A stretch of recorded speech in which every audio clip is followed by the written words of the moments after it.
I remember that day vividly, the day Clara came into my home carrying her newborn, with Mark by her side. They had a gleam in their eyes, one of triumph and malice, not the warmth you'd expect from new parents. I stood there, frozen, as Clara spoke, her voice dripping with condescension. "I've fulfilled the dream Mark had, Helen.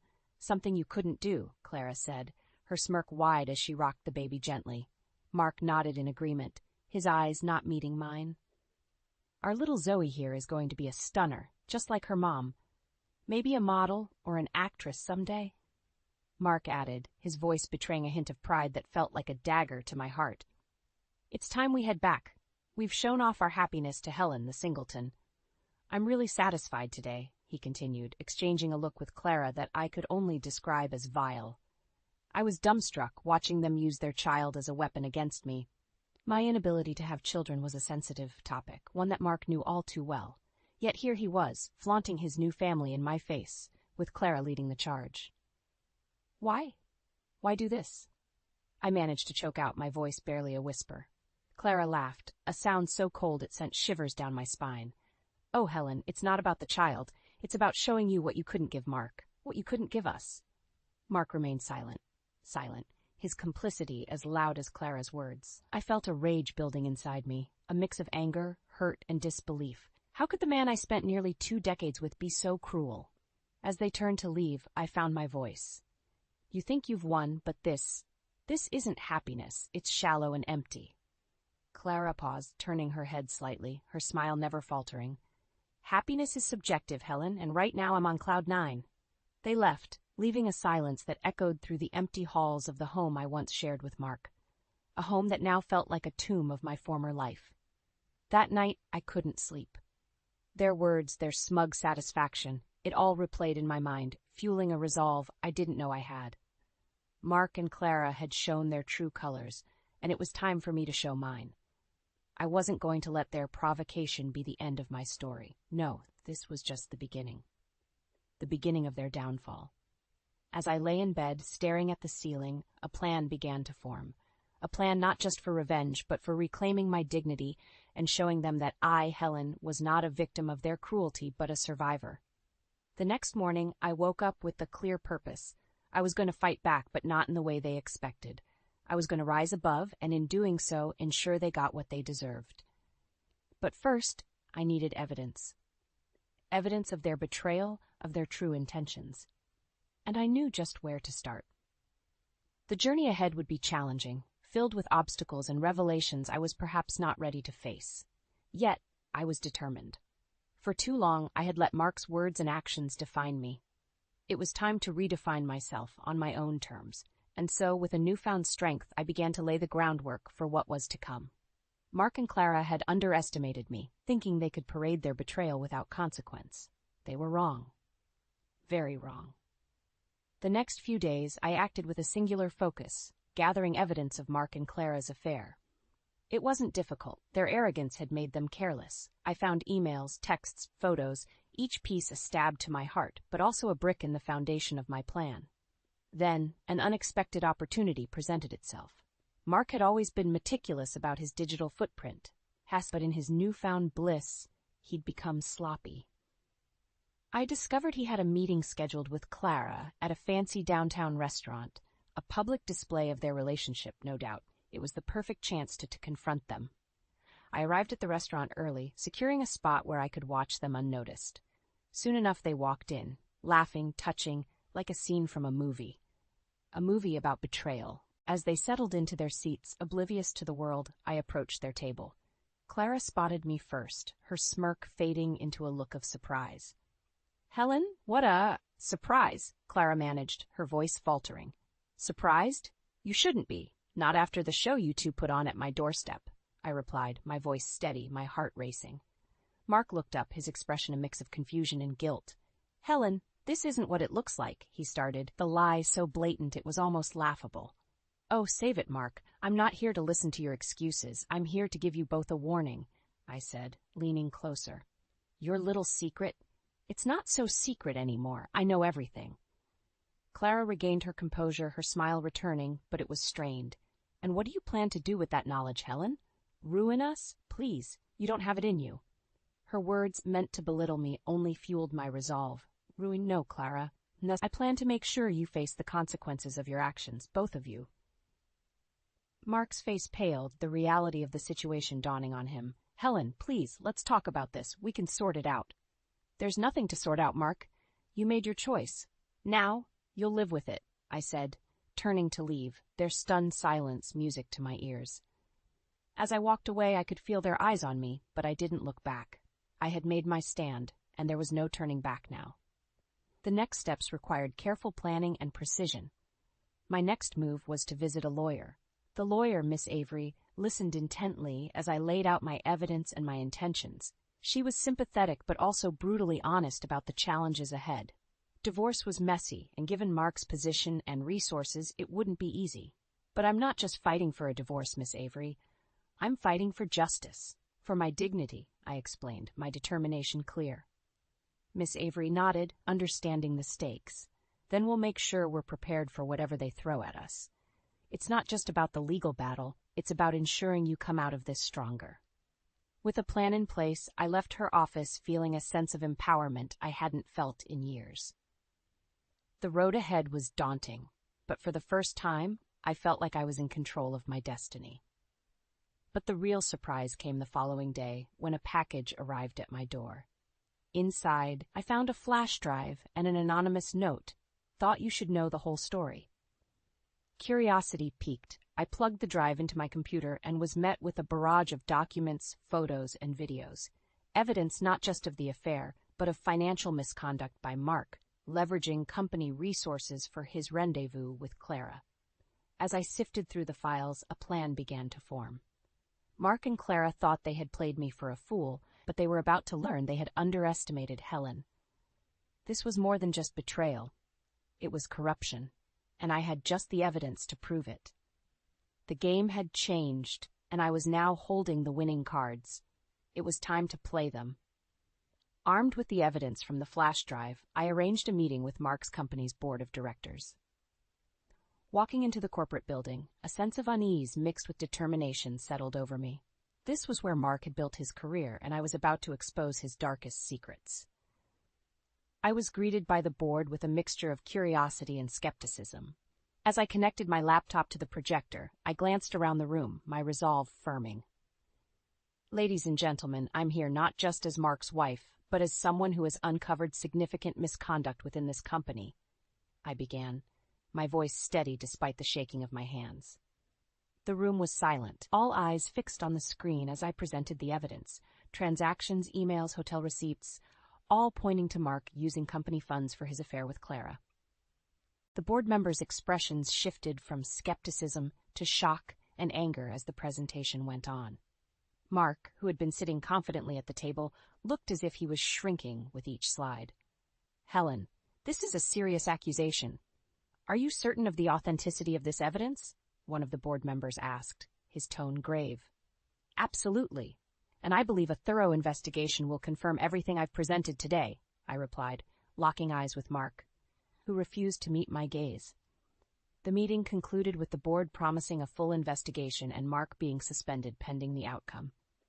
As I left the room, Mark caught up to me, his expression a mix of anger and desperation. Helen, how could you do this? You've destroyed everything, he hissed, grabbing my arm. I pulled away, my gaze cold. You did this to yourself, Mark. You thought you could betray me, use the company for your own selfish desires, and get away with it. You were wrong. Leaving Mark behind, I walked out of the building, feeling a weight lifting off my shoulders. I had taken the first step in holding him accountable for his actions, but I knew this was just the beginning. The next few weeks were a whirlwind. The company's investigation confirmed my evidence, and Mark was officially terminated from his position. The news made headlines, and Mark's once respectable reputation was now in ruins. But Clara wasn't going to let things slide so easily. She confronted me one day in a cafe, her eyes blazing with fury. You think you've won, Helen? You've ruined Mark, but I won't let you get away with this. Clara spat, her voice low and threatening. I haven't done anything that you and Mark didn't do to yourselves, I replied calmly, sipping my coffee. You both played a dangerous game and lost. It's that simple. Clara leaned in, her voice venomous. This isn't over, Helen. I'll make sure you regret ever crossing me. I met her gaze, unflinching. I'm not afraid of you, Clara. You've already shown your true colors, and I have nothing left to lose. Bring it on. Clara stormed out of the cafe, leaving a trail of whispered speculations in her wake. I knew this was far from over, but I also knew that I had already survived their worst. Whatever Clara planned, I was ready for it. As I left the cafe, I realized that this ordeal had changed me. I was no longer the woman who could be manipulated and betrayed without consequence. I was stronger, more resilient, and ready to face whatever challenges came my way. The battle lines were drawn, and I was prepared to defend my newfound strength at all costs. Clara and Mark had underestimated me, and they were about to learn the true cost of their actions. The drama and the battle for revenge were far from over, but I was no longer the victim in this story. I was the architect of their downfall, and I would see this through to the end. The fallout from Mark's termination was immediate and brutal. The press had a field day, and Mark became a pariah in his professional circle. With his career in tatters, our divorce proceedings began. I expected Mark to fight dirty, but the evidence I had against him left him with little room to maneuver. Our first meeting with the divorce attorneys was tense. Mark tried to maintain a semblance of control, but the situation was clearly out of his hands. "Let's get this over with," Mark said through clenched teeth as we sat down at the conference table. "I agree. The sooner the better," I replied, keeping my tone neutral. Mark's lawyer, a slick, middle-aged man named Richard, laid out their initial offer. It was laughable, considering the circumstances. "We believe this is a fair division of assets, considering both parties' contributions to the marriage," Richard said, sliding a document across the table. My lawyer, Miss Avery, glanced over the document and scoffed. "This is hardly fair, considering Mr. Smith's misconduct has not only ended his career, but has also brought significant emotional distress to my client." Mark glared at me, his anger palpable. "You're going to bleed me dry, aren't you, Helen?" "This isn't about money, Mark. It's about accountability. You seem to forget that your actions brought us here," I said, meeting his gaze without flinching. The negotiations were long and arduous, but eventually we reached a settlement that felt like justice. Mark would have to liquidate some of his assets to meet the terms, a fact that seemed to sting him more than anything. As we left the attorney's office, Mark caught up to me in the parking lot. "I hope you're happy, Helen. You've taken everything from me." "You did this to yourself, Mark. I just stopped turning the other cheek," I replied before walking away, leaving him standing alone. With the divorce finalized, I felt a chapter of my life closing.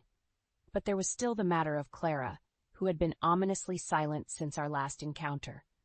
I knew she was planning something, but I was determined not to let her drag me down with her. A few weeks later, Clara's plan became clear. She launched a smear campaign against me, spreading lies and rumors in a desperate attempt to salvage her own reputation. It was pathetic, but some people were swayed by her words. I refused to engage in a public mudslinging contest. Instead, I focused on rebuilding my life, investing my energy into new projects and distancing myself from the toxic drama that Clara was trying to create. However, I couldn't ignore her completely. Clara's actions were becoming more desperate and erratic, bordering on harassment. It was time to put an end to her vendetta once and for all. I arranged to meet Clara in a public place, a busy cafe where her antics would be witnessed by many. She arrived, smug and confident, clearly believing she had the upper hand. "Ready to beg for mercy, Helen?" Clara sneered as she sat down. "I'm not here to play games, Clara. I'm here to tell you it ends now. Your attempts to ruin my reputation are pathetic and transparent. Everyone can see through them," I said calmly. Clara's confidence wavered, replaced by a flicker of uncertainty. "You think you can intimidate me? I have nothing left to lose." "That's where you're wrong. You still have your freedom to lose. Harassment, defamation, spreading false information. I have enough to take legal action against you, Clara. And I will if you don't stop," I warned. Clara's facade crumbled, revealing the fear underneath. "You wouldn't dare." "Try me. I've had enough of your games. It's over, Clara. Move on with your life if you can," I said, standing up to leave. Clara was silent, her eyes following me as I walked away. I knew I had finally gotten through to her. The battle was won, but the war was far from over. I had reclaimed my life, but the scars of betrayal would take time to heal. As I stepped out into the sunlight, I felt a sense of freedom I hadn't experienced in years. The future was uncertain, but for the first time, I was looking forward to discovering what it held on my own terms. Life began to settle into a new normal. My projects flourished, and the shadow of my past with Mark and Clara seemed to recede with each passing day. However, peace was short-lived. Word reached me that Clara was back in town, and she wasn't alone. I braced myself for what was to come, refusing to be caught off guard again. The confrontation came sooner than expected. I was at a community event when Clara appeared, as if out of nowhere, her presence casting a chill over the warm, sunny day. "Helen, darling, it's been too long," Clara said, her voice oozing fake sweetness as she approached me. "I have nothing to say to you, Clara. Whatever game you're playing, I'm not interested," I replied, turning to leave, but she stepped in front of me, blocking my path. "Oh, come now, Helen. I just wanted to catch up. After all, we have so much history together," she said, her smile sharp as a knife. "I'm not interested in revisiting history, especially not with you. What do you want, Clara?" I asked, my patience wearing thin. Clara's demeanor changed, her smile fading into a look of smug satisfaction. "I just thought you should know Mark and I are back together, and this time nothing will stand in our way, not even you." Her words were meant to wound, but I refused to give her the satisfaction of seeing me hurt. "Congratulations, Clara. I hope you're very happy together. Now, if you'll excuse me." As I walked away, I could feel Clara's eyes boring into my back, her silence more telling than any words could be. It was clear she was plotting something, but I was determined not to fall into whatever trap she was setting. The next few days were tense. I bolstered my defenses, both legally and personally, preparing for whatever Clara had planned. The attack, when it came, was both brazen and underhanded. Clara went to the press, spinning a tale of a bitter ex-wife harassing the happy couple, trying to paint me as the villain in their twisted narrative. Her interviews were filled with lies and insinuations, designed to tarnish my reputation and elicit sympathy for herself and Mark. I was furious, but I knew that responding in anger would only play into her hands. Instead, I contacted my lawyer, ready to fight back with the truth. "We'll issue a statement refuting her claims, backed up by evidence. Clara's attempts to manipulate public opinion won't stand up to scrutiny," my lawyer assured me. The statement was released, detailing the truth of our history, backed by undeniable evidence of Clara's lies and manipulations. The public's reaction was swift and overwhelmingly in my favor. Clara's narrative crumbled, her credibility shattered by her own deceit, but I knew this victory was only a battle in the ongoing war. Clara wouldn't give up so easily, and neither would I. I was ready for whatever she threw my way, my resolve strengthened by each challenge. As the dust settled, I realized that this ordeal had changed me. No longer the woman who could be betrayed and discarded, I had emerged stronger, more resilient. Clara and Mark had tried to break me, but instead they had forged me into someone new. I was Helen, and I was unbreakable. Let them come with their worst. I would face it head-on, and I would prevail. The path ahead might be uncertain, but one thing was clear. I was the master of my destiny, and nothing and no one could take that away from me. A few weeks after my public rebuttal of Clara's accusations, I received an unexpected invitation to a mutual friend's art gallery opening. The buzz was that both Clara and Mark would be there. It was a deliberate setup, no doubt, a showdown they presumed I wouldn't dare face. They were wrong. I arrived at the gallery, the air thick with anticipation. Whispers filled the room as guests speculated on the night's drama. I kept my composure, greeting our host before scanning the crowd. It didn't take long to spot Clara and Mark, ensconced in a circle of onlookers, playing the part of the besieged couple. Clara spotted me first, her expression a mix of surprise and disdain. Mark's reaction was more subdued, a hint of unease in his eyes. I approached, my steps measured, my heart calm. "Helen, what a pleasant surprise," Clara said, her voice dripping with insincerity. "I wouldn't miss it for the world, Clara. After all, I hear we have you to thank for the drama of the evening," I replied, my tone light, belying the tension. Mark finally spoke, his voice strained. "Helen, let's not do this here. It's neither the time nor the place." "For once I agree with you, Mark, but let's be clear, any drama tonight is solely on Clara's shoulders, I said, locking eyes with him briefly before turning my attention back to Clara. Clara laughed, a hollow sound that echoed oddly in the crowded room. Please, Helen, you think you've exposed me, but you've only played into our hands. Mark and I are stronger than ever. Your little games can't touch us. It's not a game, Clara. It's my life, a life you both tried to destroy, but here I am standing strong. Can you say the same? I challenged, my gaze unwavering. The circle of onlookers had grown, hanging on every word. Clara, sensing she was losing ground, leaned in. Her voice a venomous whisper meant only for me. You may think you've won, Helen, but this isn't over. I'll make sure of it. Threats, Clara? Really? You should know by now they don't work on me. Not anymore, I replied, stepping back, ready to walk away from their toxicity once and for all.